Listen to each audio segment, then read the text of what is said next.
You're listening to Rabbi Aryeh Wolbe, Director of Torch, the Torah Outreach Resource Center of Houston. This is the Jewish Inspiration Podcast. Welcome back to Parsha Power. My name is Rabbi Aryeh Wolbe from the Jewish Inspiration Podcast. This week's Parsha is Parsha Mishpatim, and it's the first Parsha after the Jewish people receive the revelation at Mount Sinai, where the Almighty Himself speaks out the Ten Commandments. And now there's a review of all of the explanations of all of the mitzvahs that were commanded to Moshe at Mount Sinai.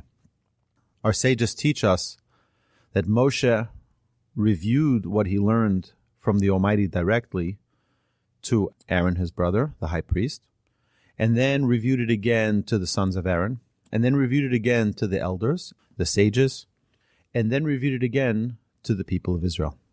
And then Moses left, and then Aaron took that same role. He taught what he learned to his children, and then to the elders, and then to the children of Israel, and left, and so on and so forth. And that way, each person there learned it 4 times. Our sages teach us that it's very, very important that when we learn something in Torah, that we not just think that if we read it once, that it's sufficient. We need to review it again and again in order for it to stay and be cemented in our memory. On the top of every page of Talmud, there are 4 lines of the commentary of Rashi and Tosafot. And the reason our sages tell us is because before you turn the page, remember to review it 4 times.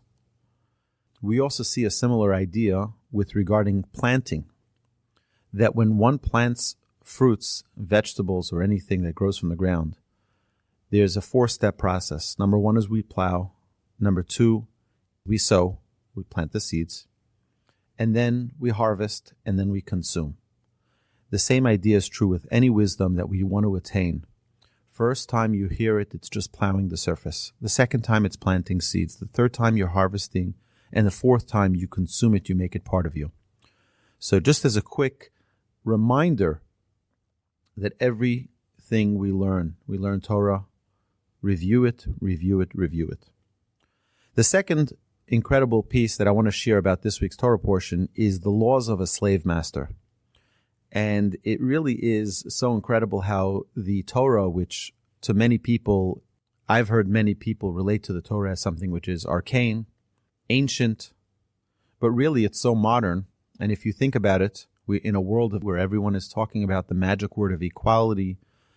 The Torah teaches that if a Jew stole and didn't have money to repay the debt of his theft, he was sold to a Jewish slave master. And the Jewish slave master had many rules that applied to him. He's not allowed to resell him to someone else. He has to feed him the same food. He has to give him the same type of bed. If he only had 1 pillow, it goes to the slave. If he had only 1 blanket, it goes to the slave. If he has 1 bed which is more comfortable, 1 bed which is less comfortable, the slave gets the more comfortable bed. He's not allowed to give him just lowly jobs, tie my shoes, go pick this up for me. He had to give him a dignified work, no extra work, no overtime. He had to give him a wife, and he had to allow the slave to buy himself out at any time. So if someone came up with money to pay out the rest of the debt that was owed, that would obligate the slave master to release his slave. And what we see here is a really amazing thing, that the Torah cares so much about the dignity of every human being, even someone who stole, even someone who owed money, who made a mistake. He's still a human being. We have to treat him in a proper way. And I think that that is the tremendous lesson of equality, that every person, every human being deserves to have dignity. And we'll see this in the next idea, the third idea on this week's Parsha. The Torah tells us regarding this slave that after 6 years, he would go free. No matter what, he would go free. The sabbatical year, the Shemitah year, will release all Jewish slaves. But what's if a Jewish slave says, I really like it here. I like my wife, my children. I like the setup in my master's home. He takes good care of me. So we take him to a doorpost and we bore a hole in his ear. So the obvious question is, why do we poke a hole through his ear? But also, why at the doorpost? So we poke a hole through the ear, our sages tell us, because that same ear that just last week's Torah portion heard directly from God, you should be a servant to me and not to my servants. This individual says, no, I like it at my master. I want to stay a servant of your servant. So that same ear that heard God say, Lo yelecha elokim achirim al panai, you should not have another God before me, that same individual didn't listen, didn't hear the message from the Almighty. We poke a hole through his ear. But why do we do it at the doorpost? Another time where we have something with the doorpost is by Pesach. Pesach, every Jewish person put the blood from his offering on the doorpost. And we also see we have the mitzvah of mezuzah, also a doorpost. And I think there's something in common with all of them. A doorpost represents a threshold to a new beginning. When the Jewish people put the blood on the doorpost, what they were saying on the lintel, what they were saying was that we're ready to start a new beginning. The doorpost represents a new threshold, an opening of a new beginning. The same we have with the servant. The servant was about to be released. He was about to start a whole new life. And here he wasn't utilizing the idea of a new existence, a new life ahead, and he wants to stay back in the old one. That same doorpost that he doesn't recognize should be the opening of a new beginning is where he gets his ear bored. But we also have a mezuzah, and it's a mitzvah that we recognize. Hopefully we have a mezuzah on every doorpost in our home. Why do we need a mezuzah on every doorpost? Because the mezuzah reminds us of the Almighty, but it also reminds us that Hashem loves us. Every time we go through a doorpost, it's an opportunity for a new beginning. No matter what we did previously, even if it was just in the other room, we can always turn a new page. As we enter in the new doorpost, we remember the Almighty is with us. We have a mezuzah there. It's a new beginning.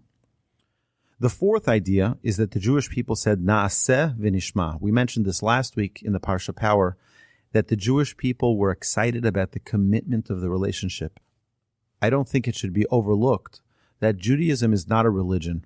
Judaism is a relationship. Every mitzvah that we do is meant to bring us closer in our relationship to the Almighty. Every sin, God forbid, that someone does is what distances a person from the Almighty. All of the mitzvahs that we have are opportunities for connection, and the Jewish people, all they wanted was the connection. Naaseh, we'll do it. It doesn't make a difference the conditions. It doesn't make a difference the ramifications. We're in a relationship with the Almighty. And that's why the Jewish people jumped. Before they even said Nishma, we'll hear what it is. Whatever it takes, it doesn't make a difference. We compared this last week to a couple getting engaged.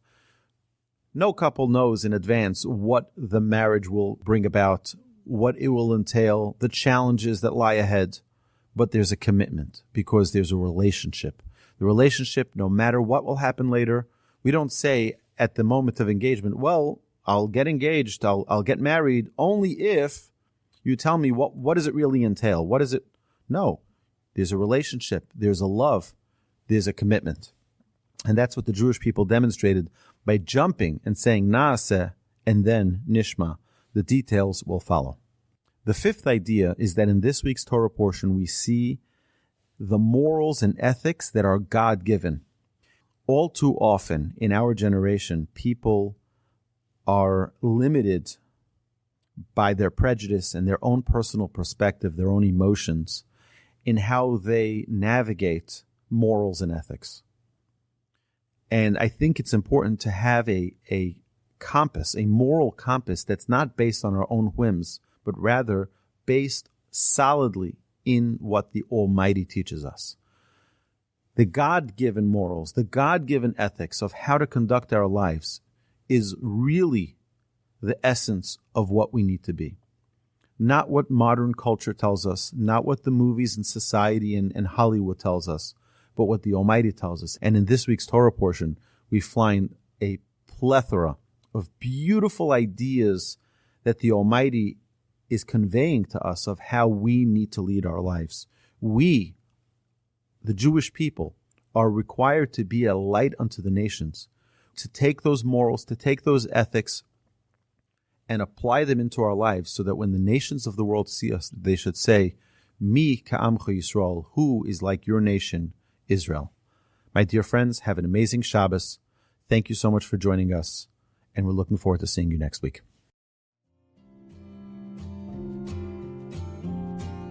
You've been listening to the Jewish Inspiration Podcast, a Torch production. Become a supporter at torchweb.org because your assistance enables more Torah learning around the globe. To find more lessons offered by Torch, please visit torchpodcasts.com.